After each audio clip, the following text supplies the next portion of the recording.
আমরা আল্লাহ তাআলার কাছে ফরিয়াদ করি, আল্লাহ তাআলার কাছে রোনাজারিময় কণ্ঠে দোয়া করছি আমার যেই সমস্ত স্টুডেন্ট ভাইরা আপনাদের নিজের জীবনকে বিলীন করে দিয়ে সত্যকে অটল অবিচল করার চেষ্টা করছেন, একটি সুন্দর সুশৃঙ্খল সমাজ এবং রাষ্ট্র তৈরি করার বিনির্মাণে যারা কাজ করছেন, আল্লাহ তাআলা তাদেরকে শাহাদাতের মৃত্যু দান করুন। বলছি আল্লাহুম্মা আমিন। আমরা দোয়া করতে বিব্রত করে কি লাভ আছে? তাদের জন্য আরো মন খুলে দোয়া করছি, আল্লাহুম্মা আমিন। ডক্টর জাকির নায়েকের একটি ছোট্টময় একটি আলোচনার ক্লিপ আমার সম্মুখে এসেছে। এই ক্লিপের মধ্যে তাকে জিজ্ঞাসা করা হয়েছে, ডক্টর জাকির নায়েকের পরিচয় আমার তুলে ধরতে হবে না, আপনারা তার পরিচয় পুরো বিশ্বের মানুষ আমার যে আরো অধিক মানুষ অনেক ভালো করে জানে। ডক্টর জাকির নায়েককে প্রশ্ন করা হয়েছে, বাংলাদেশে কোটা আন্দোলন করতে গিয়ে যারা শাহাদাত বরণ করেছেন, অর্থাৎ যাদেরকে আমরা শহীদ বলি, তারা কি মূলত শহীদ কিনা? এই প্রশ্নটা শুধু ডক্টর জাকির নায়েককে জিজ্ঞাসা করা হয়নি, এমনকি আমাকে অসংখ্য অগণিত মেসেজ আমাকে দেওয়া হয়েছে এবং আমাকে সরাসরি অনেকেই কোশ্চেন করছে, হুজুর আমরা যাদেরকে শহীদ বলি তারা কি মূলত শহীদ কিনা? এই বিষয়টা আমাদের অনেকেরই জানার প্রশ্ন। বাস্তব নাকি বাস্তব? শহীদ হচ্ছে ধ্রুবতা, বিষয় ক্লিয়ার, শতভাগ কনসেপ্ট ক্লিয়ার করতে হবে, এই আলোচনার মুভমেন্ট নষ্ট হয়ে যাবে।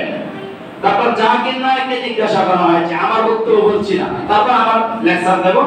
ডক্টর জাকির নায়েককে জিজ্ঞাসা করা হয়েছে, বাংলাদেশে যারা কোটা আন্দোলন করতে গিয়ে নিজের জীবনকে উৎসর্গ করে দিল, যারা গুলিবিদ্ধ হলো, যারা মৃত্যুর কোলে ঢলে পড়লো, তারা কি শহীদ কিনা আপনার কাছে জানতে চাই। ডক্টর জাকির নায়েক সম্ভবত 2 মিনিট থেকে 2.5 মিনিট ছোট্ট এক মিনিটের মধ্যে তার বক্তব্য তিনি স্পষ্ট করেছেন। আমি ছোট্ট একটি হাদিসের টুকরা আমি আপনাদেরকে প্রদান করি। রাসূলুল্লাহ নবী সাল্লাল্লাহু আলাইহি ওয়াসাল্লামের কেউ সাহাবায়ে আজমাইন প্রশ্ন করেছেন, ইয়া রাসূলুল্লাহ ওয়া ইয়া হাবিবাল্লাহ, শহীদ কারা? শহীদ কারা? তখন রাসূলুল্লাহ নবী সাল্লাল্লাহু আলাইহি ওয়াসাল্লাম শহীদের একটি তালিকা সাহাবায়ে আজমাইনদের সামনে এইভাবে প্রকাশ করেছেন, অমুক কাজ করলে অমুক ব্যক্তি শহীদ হবেন, অমুক কাজ করলে অমুক ব্যক্তি শহীদ হবেন, অমুক কাজ করলে অমুক ব্যক্তি শহীদ হবেন। প্রকৃত শহীদ কারা? প্রকৃত শহীদ বলা হয় দুনিয়া এবং আখিরাতের জন্য যাদেরকে শহীদ বলা হয়, যারা হাকিকাত শহীদ যাদেরকে বলা হয়, যারা সরাসরি আল্লাহর দ্বীনের জন্য, ইসলামের জন্য যারা জিহাদের ময়দানে অংশগ্রহণ করতে গিয়ে যারা মৃত্যুবরণ করে তাদেরকে শহীদ বলা হয়। চিৎকার করে সুবহানাল্লাহ। তাদের গোসল করাতে হয় না, সুবহানাল্লাহ না, তাদের কি করাতে হয় না? গোসল করাতে হয় না। আপনারা জানেন জিহাদের ময়দানে রাসূলুল্লাহ নবী সাল্লাল্লাহু আলাইহি ওয়াসাল্লামের জামানায় যারা শাহাদাত বরণ করেছেন, রাসূল সাল্লাল্লাহু আলাইহি ওয়াসাল্লাম তাদেরকে পুনরায় কি করার নাই? গোসল করার নাই। কারণ শহীদদের প্রকৃত রোজ হচ্ছে যারা আল্লাহর জন্য শহীদ হবেন, আল্লাহর জন্য নিজের তাজা রক্ত বিলীন করে দেবেন, যে অবস্থা মৃত্যুবরণ করবেন সেই অবস্থায় তাদেরকে আল্লাহর সামনে প্রকাশ করা হবে, হাজির করা হবে। চিৎকার করে সুবহানাল্লাহ। এটা হচ্ছে হাকিকাত শহীদ, মূলত শহীদ। তারপর রাসূলুল্লাহ নবী সাল্লাল্লাহু আলাইহি ওয়াসাল্লাম শহীদদের বর্ণনা করতে গিয়ে সূরা তিরমিজিতে এসেছে, সূরা আবু দাউদ এসেছে, সহিহ বুখারীতে এসেছে, সহিহ মুসলিমে এসেছে, অর্থাৎ 86টা প্রায় কিতাবগুলোতে এই হাদিসটা এসেছে। রাসূল সাল্লাল্লাহু আলাইহি ওয়াসাল্লাম বলেছেন, কেউ যদি প্লেগে মৃত্যুবরণ করে, অর্থাৎ রোগাক্রান্ত হয়ে কেউ যদি মৃত্যুবরণ করে, যেমন কিছুদিন আগে আমাদের মাঝে করোনা এসেছিল না, ওলামায়ে কেরাম বলেছেন কেউ যদি করোনার মাধ্যমে কি করে মৃত্যুবরণ করে, তাকে আল্লাহ তাআলা কি দেবেন? শহীদের মর্যাদা দান করবেন। তারা কিন্তু জিহাদের ময়দানে অংশগ্রহণ করে নাই।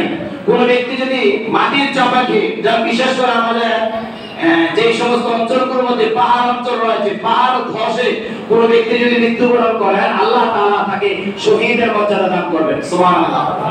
কেউ যদি পেটের পীড়ায় যদি মৃত্যুবরণ করেন, আল্লাহ তাআলা তাকে শাহাদাতের মৃত্যু দান করবেন। বলছি সুবহানাল্লাহ। কোন ব্যক্তি যদি পানিতে পড়ে যদি মৃত্যুবরণ করেন, আল্লাহ তাআলা তাকে শাহাদাতের মৃত্যু দান করবেন। বলছি সুবহানাল্লাহ। কোন ব্যক্তি যদি আগুনে পড়ে যদি মৃত্যুবরণ করেন, অর্থাৎ অনাকাঙ্ক্ষিত মৃত্যু, আগুনে পড়ে যদি মৃত্যুবরণ করেন, আল্লাহ তাআলা তাদেরকেও শহীদের মৃত্যু দান করবেন। বলছি সুবহানাল্লাহ। অর্থাৎ এটা মূলত হাকিকাত শহীদ না, সরাসরি আল্লাহ তাআলার জন্য শহীদ না। আল্লাহ তাআলা তাদের জীবনটা এইভাবে দিয়েছেন, তাহলে আল্লাহ তাআলা তাদেরকে পুরস্কৃত করবেন। মূলত যারা আল্লাহর জন্য সরাসরি জীবন দিয়েছেন, তাদেরকে আল্লাহ তাআলা বলেন, তাদেরকে তোমরা মৃত বলো না, কুরআনুল কারীম শরীফে আল্লাহ তাআলা বলেন ওয়ালা তাকুলু লিমান ইউকতালু ফি সাবিলিল্লাহি আমওয়াত বাল আহইয়াউ। এই শব্দটা খুবই গুরুত্বপূর্ণ। আপনার ছোট্ট ভাইকে মেসেজ আপনি স্মরণ রাখুন, বাল আহইয়াউ। আল্লাহ তাআলা বলেন ওয়ালা তাকুলু লিমান ইউকতালু ফি সাবিলিল্লাহি আমওয়াত।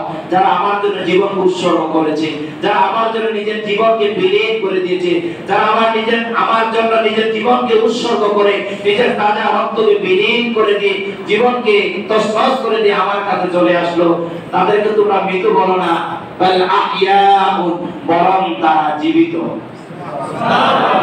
সাহাবে আজমাইন যারা রাসূলের সাথে জিহাদের জন্য জীবন দিয়েছেন তারা কি জীবিত? কথা বলেন, তারা কি জীবিত? বাংলাদেশে 2013 সালে 5 মে যারা রাসূলের সম্মানের জন্য বলকানদের বিরুদ্ধে যারা সংগ্রাম করেছেন, যারা নিজের তাজা রক্তকে বিলীন করে দিয়েছেন, তারাও মৃত নয়, তারাও জীবিত। চিৎকার করে সুবহানাল্লাহ। কিন্তু প্রশ্ন হচ্ছে, বর্তমানে যারা কোঠা আন্দোলনের জন্য নিজের জীবনকে দিয়েছেন, তারা অন্যায়ের প্রতিবাদ করতে গিয়ে জীবন উৎসর্গ করেছেন। বাস্তব নাকি বাস্তব? কিসের বিরুদ্ধে কথা বলতে গিয়ে? অন্যায়ের বিরুদ্ধে, বৈষম্যের বিরুদ্ধে কথা বলতে গিয়ে তারা জীবন উৎসর্গ করেছেন। পাশাপাশি আরেকটি মেসেজ আপনাদেরকে জানাতে চাই। আমার বাবার সম্পত্তি আছে লক্ষ লক্ষ টাকা। আপনি স্বাভাবিক একজন সন্ত্রাসী মানুষ, আপনি আক্রমণাত্মক মানুষ, আপনি মানুষকে গ্রাস করেন, আপনি মানুষের প্রতি হিংসাত্মক আচরণ করতে গিয়ে আমাকে আপনি কতল করে ফেললেন, অথবা আপনাকে আমি কতল করে ফেললাম। আল্লাহ রাসূল বলেন, সে যদি তার নিজের বাবার সম্পত্তি রক্ষা করতে গিয়ে, নিজের সম্পদ রক্ষা করতে গিয়ে সে যদি নিজের জীবনকে যদি দেয়, তারপর আল্লাহ তাআলা তাকে শহীদ হিসাবে সম্মানিত করবেন। সুবহানাল্লাহ। তো বলছিলাম, এই কোঠা আন্দোলনে যারা নিজের জীবনকে দিয়েছেন, তারা কি অন্যায়ের পক্ষে অবলম্বন করেছে নাকি অন্যায়ের বিপক্ষে অবলম্বন করেছে? অন্যায়ের বিপক্ষে অবলম্বন করেছে। অর্থাৎ অন্যায় তাদের প্রতি করা হচ্ছে, জুলুম তাদের প্রতি করা হচ্ছে, তারা জুলুমের বিরুদ্ধে কথা বলতে গিয়ে তারা নিজের জীবনকে দিয়েছেন। এর জন্য আল্লাহ তাআলা তাদেরকে দুনিয়া এবং আখিরাতের শহীদ বলা হবে না, পরকালে তাদেরকে আল্লাহ তাআলা সম্মানিত করবেন, মর্যাদায় ভূষিত করবেন, তাদেরকে এক প্রকার শহীদ বলা হয়। আশা করি বিষয় স্পষ্ট ক্লিয়ার। ঠিক যখন জাকির নায়ক যখন এই উত্তর দিয়েছেন, তখন ডক্টর জাকির নায়ক 2 থেকে 2.5 মিনিটের মধ্যে ছোট্ট ভাইকে নিজের মধ্যে এই কথাগুলো তিনি সাজিয়ে গুছিয়ে গোটা বিশ্বের মুসলিম উম্মার কাছে এই মেসেজটা দিয়েছেন।